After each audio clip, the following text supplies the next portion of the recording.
Il est des histoires qui, par leur cruelle vérité, nous interrogent sur la nature même des liens du sang et de la reconnaissance.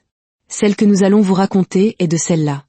L'histoire d'une mère, bâtisseuse d'empire, trahie par ceux pour qui elle avait tout sacrifié, et de l'ultime leçon qu'elle leur infligera. Madame Adisua Filet, que le marché surnommait Maman Cash, était assise à son bureau en acajou, dans le silence feutré de son cabinet de travail. Son regard était fixe, comme si le mur d'en face portait les mots qu'elle ne parvenait pas à formuler. Son pagne chatoyait doucement, sa blouse était impeccablement ajustée. Elle avait l'allure d'une femme préparant une réunion capitale, mais son agenda était vide. Elle n'allait nulle part. Depuis près d'une heure, elle était immobile. Une main sous le menton, l'autre posée mollement à ses côtés. Sans un battement de cils, sans une respiration profonde. Simplement figée. Et au fond de sa poitrine, une braise consumait son âme en silence. À 69 ans, elle avait tout. 3 entrepôts gigantesques, 6 boutiques pleines à craquer, une demeure si imposante que les passants ralentissaient pour la photographier. Son nom était une autorité sur le marché. Son visage, une figure familière de la télévision. Sa fortune ne nourrissait pas seulement sa famille, mais des dizaines d'autres. Pourtant, malgré l'argent, le respect, les propriétés, malgré le personnel qui la saluait chaque matin, les mains jointes, par un bonjour, maman, rien ne pouvait étouffer la honte grandissante qui l'étreignait. Car en dépit de tout ce qu'elle avait accompli, ses enfants étaient un échec cuisant. Elle ferma lentement les yeux, et la douleur remonta de son estomac jusqu'à sa gorge. Les souvenirs affluèrent. Son mari était mort alors que les enfants étaient encore si petits. À peine 2 semaines après l'enterrement, sa belle famille l'avait jeté dehors. Sans avertissement, sans pitié. Elle avait porté son fils et sa fille, l'un sur son dos, l'autre dans ses bras, était partie avec pour seule richesse un grand sac de toile, dans la plus grande disgrâce. Elle se souvint des nuits passées à même le sol dans la dépendance d'un inconnu. Elle se revit, faisant frire des beignets sur un réchaud de fortune avec un bébé attaché dans son dos, pleurant en silence dans les minibus bondés et bruyants, portant des balles de tissu sur sa tête sous un soleil de plomb, buvant du gari, cette semoule de manioc qui gonfle le ventre, juste pour que ses enfants puissent manger du riz. Elle se souvint des découverts bancaires, mois après mois, pour payer leurs frais de scolarité, des anniversaires sacrifiés, des emprunts auprès d'amis, des nuits blanches à prier pour que le propriétaire ne vienne pas l'humilier devant ses enfants. Elle se souvint d'un jeûne de 21 jours, simplement pour réunir l'argent de l'examen de fin d'études. Elle avait bâti son empire à partir de rien. D'une simple table au marché d'Auchaudy à des conteneurs venant de Chine, elle était devenue cette femme que tout le monde admirait. Celle qui s'était fait un nom sans l'aide d'un homme, celle qui avait conquis le commerce du tissu à Lagos. Elle avait construit sa demeure de ses propres mains. Elle avait payé chaque brique, chaque carreau, chaque portail, en espèces. Et maintenant, elle était assise dans cette même maison, entourée de 2 adultes qui ne daignaient même pas lever le petit doigt pour l'aider à balayer. Son fils, Tozen, avait été sa fierté. Elle l'avait inscrit dans les meilleures écoles, payant en dollars, l'envoyant à l'étranger pour l'été. Le jour de sa remise de diplôme, elle avait cuisiné 5 marmites de riz et dansé comme une femme qui venait de gagner au loto.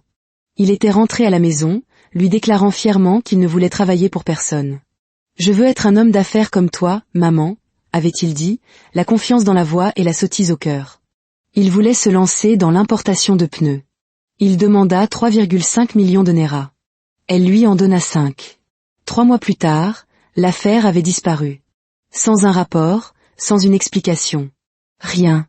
Avant même qu'elle ait pu poser des questions, il revint avec une autre idée. « Maman, la crypto-monnaie est en plein essor. Juste 5 millions de Naira. Ça deviendra 30 millions d'ici décembre. » Elle céda de nouveau. L'argent s'évapora plus vite encore que l'affaire de pneus. Après cela, il y eut les parfums, puis les équipements de gym, puis une application de blanchisserie. Chaque projet plus ridicule que le précédent. Chaque fois, elle lui donnait des millions, et chaque fois, il échouait. Pourtant, il portait des vêtements de marque et lui assurait « Ce n'est pas un échec, maman. C'est de l'expérience. » Une expérience qui dévorait son argent. Sa fille, Ténéola, n'était guère mieux. Revenue de l'université, elle annonça avoir trouvé sa passion, devenir influenceuse lifestyle. « Maman, j'ai juste besoin d'un anneau lumineux, d'une bonne caméra et d'un fond. Je veux créer du contenu sur la beauté et la mode. » Adisua ne comprenait rien à ce métier, mais elle lui offrit tout ce qu'elle demandait. Elle transforma même une chambre d'amis en studio. 6 mois plus tard, Ténéola laissa tomber son projet, jugeant cela trop difficile. « Personne n'aime mes publications », se plaignait-elle. La semaine suivante, elle voulut vendre des sacs et des chaussures en ligne. Adizua lui donna 1,5 million de Naira. Un mois après, chaque sac destiné à la vente avait été porté et arboré par Teneola elle-même. Quand sa mère lui demanda où était passé le stock, elle répondit « Il fallait bien que je les présente en tant que modèle, non ?» Puis vint le coup de grâce. Tozen mit une fille enceinte. Quand Adizua lui demanda des comptes, il répondit qu'il n'était pas prêt pour le mariage, qu'il cherchait encore sa voie. « Tu n'es pas prêt ?» demanda-t-elle d'une voix calme. Mais ton sperme, lui, était prêt. Tu as planté le manioc. Maintenant que la récolte est là, tu te caches. Elle le traîna chez la famille de la jeune fille et organisa une petite cérémonie de présentation. Un mois plus tard, la jeune femme emménageait dans la demeure. Et c'est là que l'enfer commença pour Adizua. La belle fille laissait traîner la vaisselle dans l'évier. Elle regardait la télévision du matin au soir. Elle se promenait en short et en crop top, élevant la voix comme si elle était la maîtresse des lieux. Un jour, elle lança « Maman, on ne pourrait pas changer ce canapé ? Il fait vraiment démodé. » Adizua faillit s'effondrer. Comme si cela ne suffisait pas, sa propre fille rentra un samedi après-midi avec son bébé et une valise. « Maman, j'ai quitté mon mari », annonça-t-elle avec assurance. Il me traitait comme une domestique. Je devais cuisiner, balayer. Moi, une princesse comme moi. Adizua la regarda l'enfant, et ne dit rien. Désormais, la maison était pleine. 2 enfants adultes, une belle fille bruyante, 3 petits-enfants, et une seule personne pour acheter la nourriture, payer les factures et tout gérer. La même femme qui avait tout construit à partir de rien. Chaque soir, elle les entendait rire, regarder des films, faire défiler des vidéos sur TikTok. Pendant ce temps, son compte en banque s'amenuisait de jour en jour. Une nuit, assise à son bureau, la main sous le menton, elle murmura « J'ai bâti cette vie avec mon sang, et aujourd'hui, je suis vidée par ceux-là même pour qui j'ai saigné. » Elle ouvrit un tiroir et en sortit une vieille carte de visite. Maître Fola, conseiller en succession et patrimoine. Elle prit son téléphone et composa le numéro. « Allô, maître ? C'est Adizua. Je veux faire quelque chose. Je veux tester mes enfants. » Elle marqua une pause. « S'ils échouent, je les traiterai comme la vie ne l'a jamais fait. » La mise en scène commença un soir. Calme, calculée, théâtrale. Madame Adizua Filet rentra chez elle et claqua la porte plus fort que d'habitude. Son pagne était mal noué. Son foulard, de travers, comme si elle s'était battue avec le vent. Son sac à main tomba lourdement au sol, comme s'il avait lui aussi renoncé. Avant que quiconque puisse poser une question, elle éclata en sanglots. « Ah ! Je suis finie. Oh, je suis ruinée. Tout est parti. » La maison fut en émoi. Tozen descendit les escaliers torse nu. Teneola sortit de sa chambre en courant, un fossile en moins. La belle fille, Kioma, mit sa vidéo de cuisine sur pause et arriva au salon, les doigts encore gras. « Maman, que s'est-il passé ? Parle-nous. Ne nous fais pas peur comme ça. » Adizua s'assit sur le canapé central, rejeta la tête en arrière et hurla de plus belle. « Ils m'ont anéanti. Oh, ma sueur, mon sang, tout ce que j'ai bâti de mes mains. C'est parti en fumée. » Teneola s'agenouilla près d'elle. « Maman, qui t'a fait ça ?» Elle renifla et se tourna lentement, les regardant un par un. « Il y a eu un incendie, » murmura-t-elle. « Un terrible incendie. » Ils eurent tous un hoquet de surprise. Elle s'essuya le nez théâtralement avec le coin de son pagne. Ça a commencé à Oshodi. Personne ne sait comment. Des voyous ont envahi le marché. Ils ont pillé les boutiques. Mon entrepôt, tout ce qu'il y avait à l'intérieur, disparut. Même le conteneur que je venais de commander de Chine la semaine dernière. Toutes mes économies y étaient. Elle éleva de nouveau la voix. Ils m'ont ruiné. Le salon devint silencieux. « Maman, qu'est-ce qu'on va faire maintenant ?» demanda Tozen, la voix tremblante. Elle le regarda. « Comment ça, qu'est-ce qu'on va faire ? N'es-tu pas un homme ? N'es-tu pas mon fils aîné ?» Il cligna des yeux. « Il ne me reste que cette maison, » continua-t-elle. « Et ma voiture. Tout le reste n'est que cendre. Le compte est vide. » Silence à nouveau. Puis Teneola le rompit. « Mais maman, mon anniversaire, c'est la semaine prochaine. » Adizua tourna la tête vers elle, lentement, comme une lionne. « Tu disais ?» Teneola baissa la voix. « Rien. » Alors Tozen s'éclaircit la gorge. « Maman, à propos de l'anniversaire de mon fils le mois prochain. On a déjà fait imprimer les bannières et... » Adizua se leva d'un bond. « Vous parlez d'anniversaire alors que je vous dis que j'ai perdu l'œuvre de toute une vie? C'est bien la preuve que j'ai échoué en tant que mère. Elle les laissa là, stupéfaits, et monta les escaliers sans un regard en arrière. Le lendemain matin, elle ne descendit pas pour le petit déjeuner. L'après-midi, le chauffeur annonça qu'il avait été licencié. Le soir, tout le personnel de maison avait fait ses valises. Madame Adizua disait ne plus pouvoir payer les salaires. Et c'est ainsi qu'une maison qui fonctionnait comme un petit hôtel se transforma en une tombe silencieuse. On aurait pu penser que les enfants s'adapteraient. Ils ne le firent pas. Ils attendirent. Le deuxième jour, elle resta au lit, fixant le plafond. Ténéola entra dans sa chambre sur la pointe des pieds. « Maman, tu ne vas pas au marché aujourd'hui ?» Adizua ne tourna pas la tête. Il n'y a plus de marché où aller. C'est fini. Ce fut le moment où ils comprirent. Le buffet était fermé. Et c'est là que le vrai drame commença. À la fin de la première semaine, la nourriture se fit rare, la télévision s'éteignit, les rires se tarirent. Ténéola ne portait plus de perruque. Tozen passait ses journées à se plaindre de la chaleur. Adizua, elle, continuait de se lever tôt. Elle balayait la cour, faisait la vaisselle, passait la serpillière. Un matin, alors qu'elle balayait sous le canapé, Tozen se contenta de lever les jambes, sans quitter son téléphone des yeux. Sa belle-fille, assise sur l'accoudoir, sirotait son thé pendant que les enfants couraient partout avec des pieds boueux. Ténéola sortit de sa chambre, se planta devant le grand miroir et dit nonchalamment « Maman, décale-toi un peu, que j'utilise le miroir. » Adizua s'écarta lentement, son balai toujours à la main. Ce jour-là, les larmes restèrent silencieusement bloquées dans sa gorge.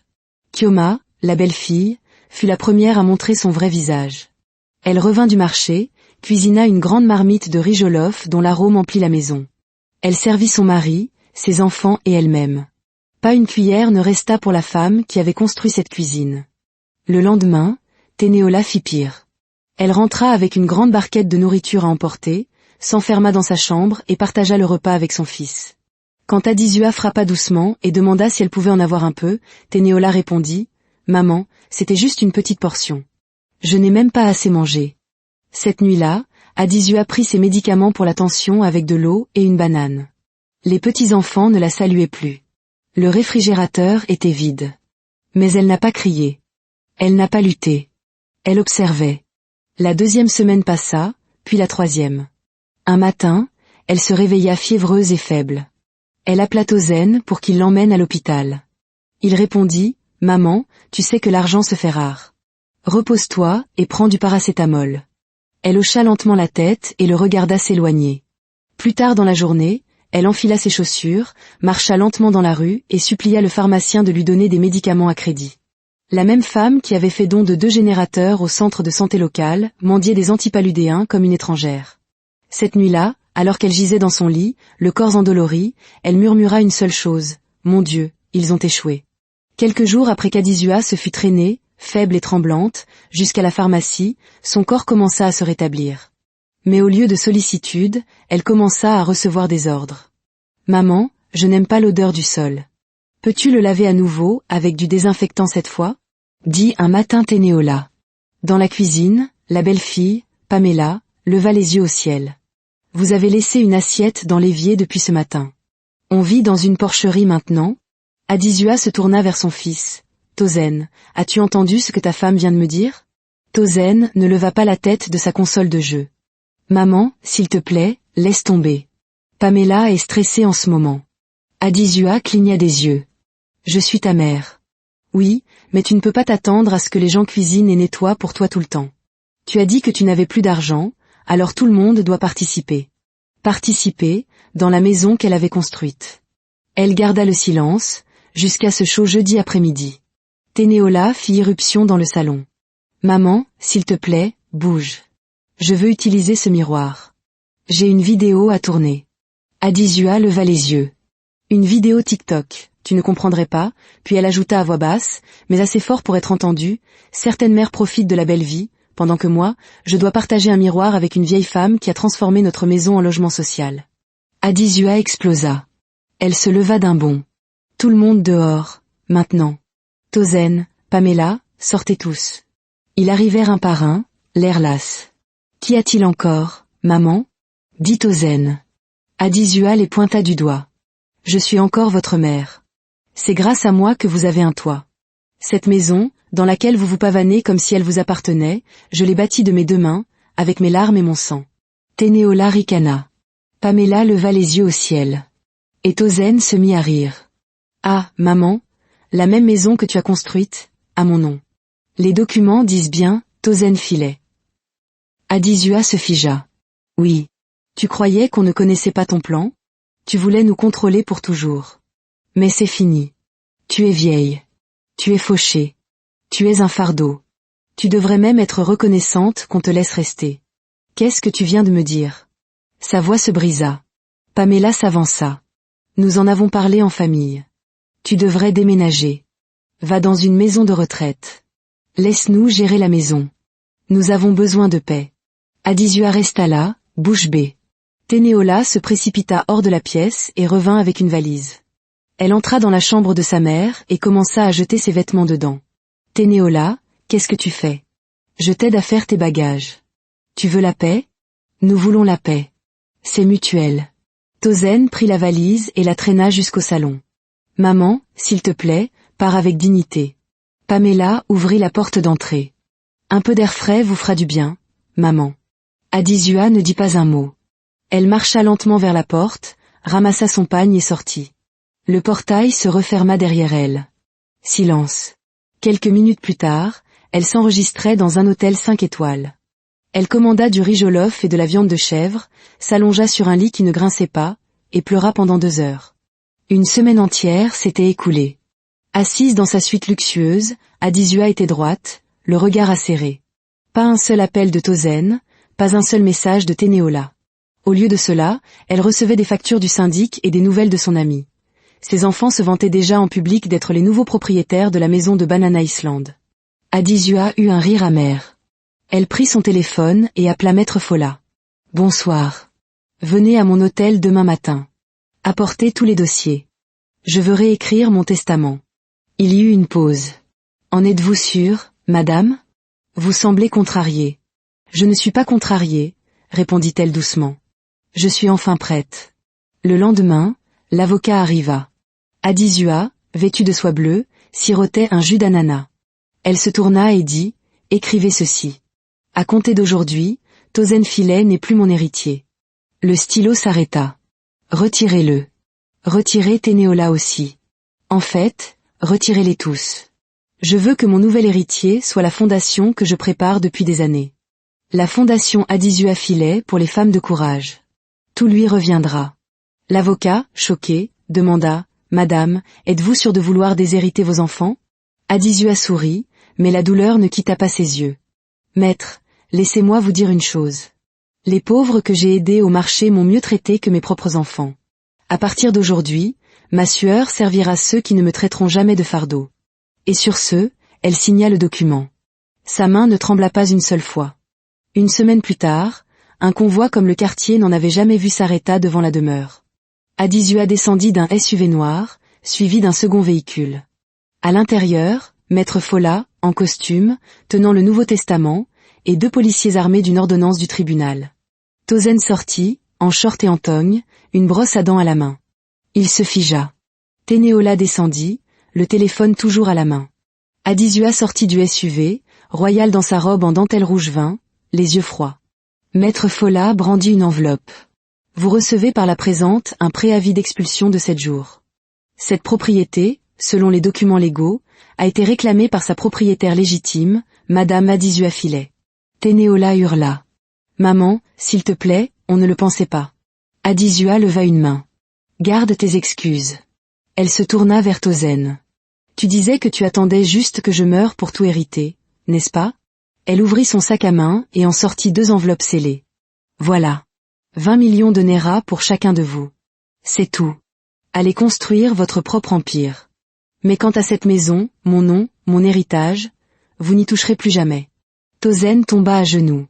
Ténéola suivit. Ils pleurèrent, supplièrent, hurlèrent. Adizua ne s'y a pas. Je vous ai mis au monde, mais vous ne m'enterrerez pas. Puis elle regarda les officiers. Escortez-les dehors. Alors que ses enfants étaient conduits hors de la propriété, la tête basse, Adizua entra lentement dans sa demeure. Le marbre était froid sous ses pieds. Le lustre scintillait toujours. L'odeur de la trahison flottait encore. Elle ferma doucement la porte derrière elle, tourna la clé et dit, pour elle-même, « Vous vouliez que je parte. Maintenant, vivez sans moi. » Tozène et Ténéola, avec une fierté feinte, rejetèrent les 20 millions et partirent, convaincus d'avoir un plan. Mais leurs nouvelles entreprises furent mortes avant même d'avoir commencé. En moins de 2 mois, ils étaient fauchés, frustrés et affamés. Les mêmes enfants qui disaient « Maman ne peut pas nous contrôler » murmuraient maintenant « Peut-être devrions-nous retourner la supplier. » Et ils supplièrent. Ils revinrent devant le portail, comme des étrangers. Le gardien revint avec un message laconique « Madame dit de vous chasser. » Ils essayèrent encore et encore. Ils firent venir leurs pasteurs, des anciens de la famille, des notables. Il fallut 3 mois entiers de supplications avant qu'un soir, Adisua dise au gardien, « Laissez-les entrer. » Ils entrèrent en silence, s'agenouillant devant elle. « Maman, nous avons souffert, » murmura Tozène. « Maman, nous avons appris, » ajouta Ténéola. Adisua resta silencieuse un long moment, puis demanda, « Avez-vous vraiment appris ce que signifie souffrir? Ce que signifie travailler de ses mains ?» Ils hochèrent la tête vivement. « Bien, dit-elle. Parce que mon pardon est gratuit, mais mon héritage, lui, est parti. Je vous ai jeté dehors. Alors maintenant, les gens qui n'ont jamais eu de mère profiteront de ce que j'ai bâti. » Ils pleurèrent, mais cette fois, il n'y avait pas de retour en arrière. « Je vous ai pardonné, mais je veux que vous appreniez à vous tenir debout. Sans moi. Sans ce que j'ai construit. Créez votre propre héritage. » Finalement, elle leur tendit les mêmes 20 millions de Néra qu'ils avaient précédemment rejetés. Utilisez-les sagement cette fois. C'est votre semence. Faites-la pousser vous-même. Ils pleurèrent à nouveau, mais cette fois, il y avait de la paix dans leurs larmes. C'était leur nouvelle réalité, et ils n'avaient d'autre choix que de l'accepter. Depuis son balcon, sirotant son bissap dans la brise du soir, Adisua souriait doucement. « Laissez-les grandir, » murmura-t-elle. « Laissez-les devenir quelqu'un. »